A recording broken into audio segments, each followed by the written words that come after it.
thank you all so much for signing up to be part of our Bake Off. I know it's been really, really difficult since the pandemic started, and also since we've not been able to have our rehearsals to kind of get to know each other, have a nice time. We've missed out on barbecues, concerts, like the lot. Myself and Adam, along with the help of Mr. Briscoe, came up with the idea of doing a Bake Off where we're all just kind of baking together and having a nice evening. So tonight we are baking brownies, and I'm assisted and accompanied by Adam McCambridge and Miss McKinney, who are beloved members of CBSM. So I think we're just going to get started. So the first thing we're going to do is simply put our butter in with our dark chocolate, which we have pre-chopped and like cut up. And then what we're going to do is turn on the hob with a small saucepan, like half full with water, and pop our bowl on top of the pot and let that melt essentially. I use a wooden spoon to stir it occasionally. If you don't have the means to do this or can't be bothered, you can use a microwave. I'm not doing this because I don't have a microwave. I think I probably would use one if I did. I'm not really sure how to explain how to do this with a microwave because I don't have one, but I guess you like put it in for a minute, take it out. Adam? Yeah, the only thing with the microwave is you need to be careful not to burn it. It burns really, really easily in the microwave. Right, okay. Knowledge from Adam. So we're just gonna let this sit for now. There's no point really like mixing it until it starts to melt. Yes, but I just had my water pre-boiled, so mine is going ahead of time to you. Okay. Yeah. I was literally going to and I forgot, which is really stupid of me, seeing as I should know. So tell me, Tara, do you bake brownies a lot? It was actually kind of like the first recipe that I found and changed to be like my favourite tailoring of it. So this was a recipe I found years ago, and my mum, classic dentist, was going off to me about how much sugar was in it. So naturally I reduced the sugar, but then I added more chocolate chips to my liking.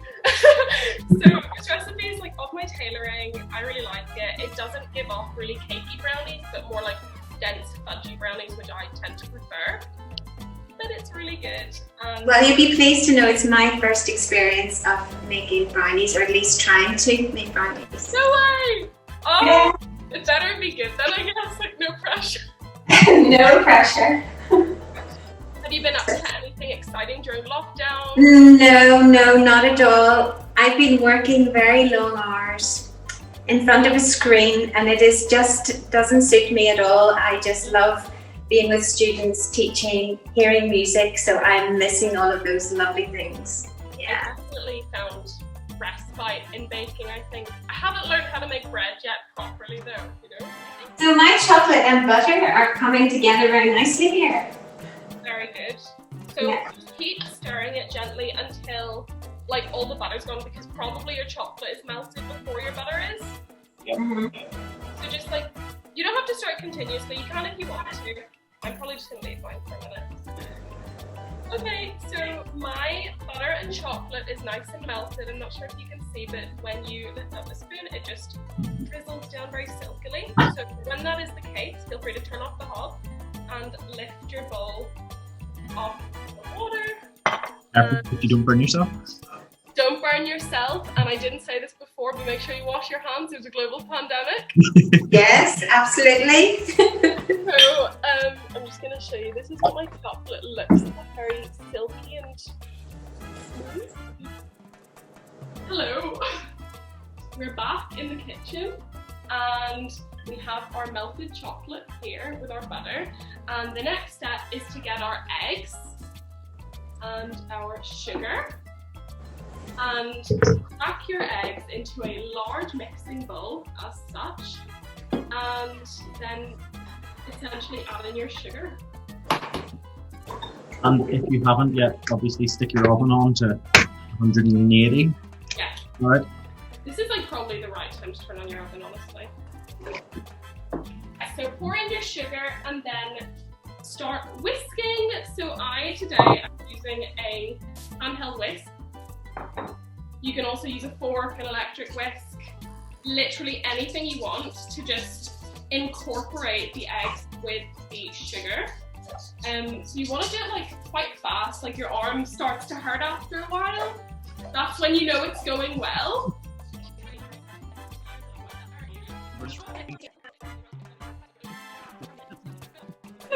Very nice. Is it supposed to look like that? Mine's very yellow. It's okay. Yeah. It's absolutely fine. Mine's very yellow. It's the egg. Depends on the eggs. It depends on the eggs.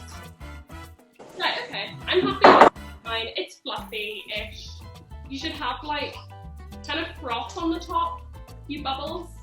Yeah. Okay, so once you're happy with your egg and sugar mix, I usually swap utensils here. I go from a whisk to a spatula because what we're about to start incorporating is like flour and chocolate, so whisk is less helpful because it gets really pumped up.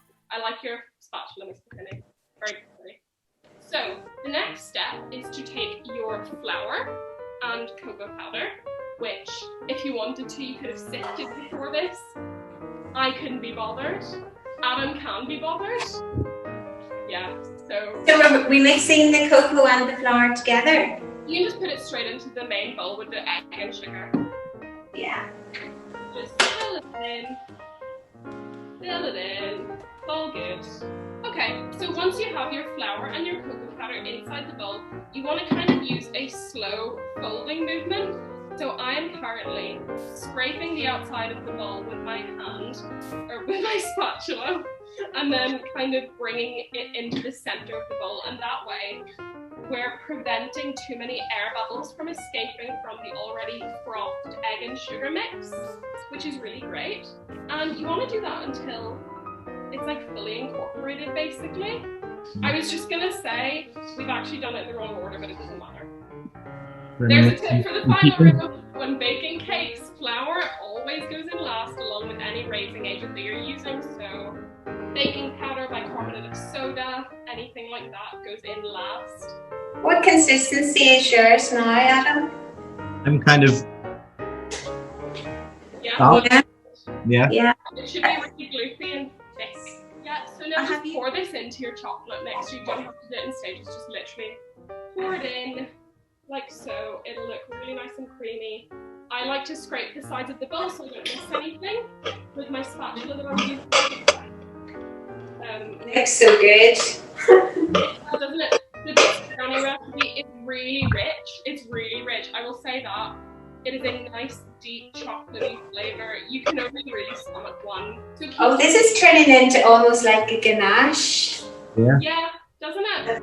Yeah. It goes into a really nice, thick, gloopy mixture. So once you're happy that you've like pretty much just incorporated the liquid, you want to add in your chocolate chips, which is my favourite. So I pre-chopped my chocolate chips from bars of chocolate. So I actually have like cubes, which is really nice, and you get like that kind of chunky feel to it, which I like. It's kind of rustic. Mine are all just irregular shapes. Yeah, that's great. Yep. I love that. That's what I love. It's like a more rustic feel to it, which I appreciate in brownies. So you probably won't need one to incorporate them. I've pre-lined my baking tin like this. You want to, well, I like to make sure that the sides of mine are covered as well as the bottom, and that'll prevent anything from sticking to the pan. And also it means that once your brownies are fully filled, you can literally lift them out in the baking paper and you're avoiding mess. Unfortunately, I didn't do such a neat job as you. That's okay. Okay, so are you guys happy with your mix? I think so. Yeah. Yep.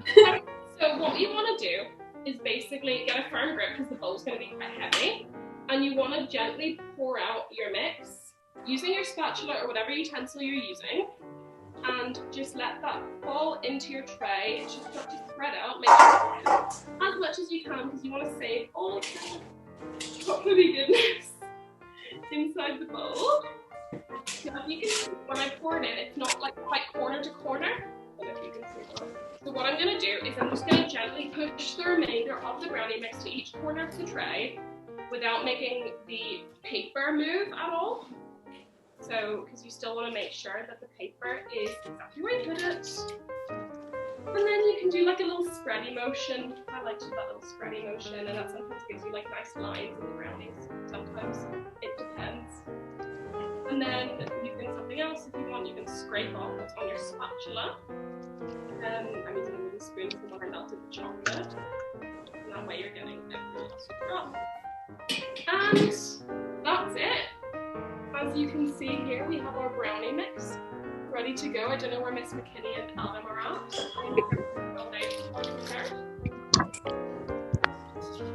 Oh, looking good. Let's hope they cook okay. I hope so too. It would be a big flop if none of our brownies baked. Yeah. Okay, so now let's pop them in the oven, 180 degrees, and depending on how cooked you want them, 20 to 25 minutes.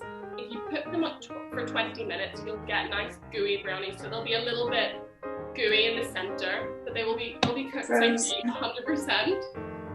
And if you put it in for 25, you'll get more of like a cake feel. I like the gooey kind, so I'm gonna put them 20-21 minutes. Can't wait, because this is my first experience of these. Yeah, I hope it goes well. Like, if I won't, that's what Miss McKinney's going to remember me for the rest of her life. Who has the rubbish brownie recipe? Yes, if it's a success, I'll always be able to refer back to this moment in time. Absolutely. So we're going to put these in the oven now, which is exciting. Thank you so much for coming to this and like helping out. It's like really great that we were able to get like more staff involved with it. So like Mr. Stitt is judging next week. Mr. McBride's doing a tutorial with me next week. Oh, brilliant. Rico is judging next week, so we actually got loads of staff involved, which is really great. But I really appreciate it, and all the mentors appreciate it a lot.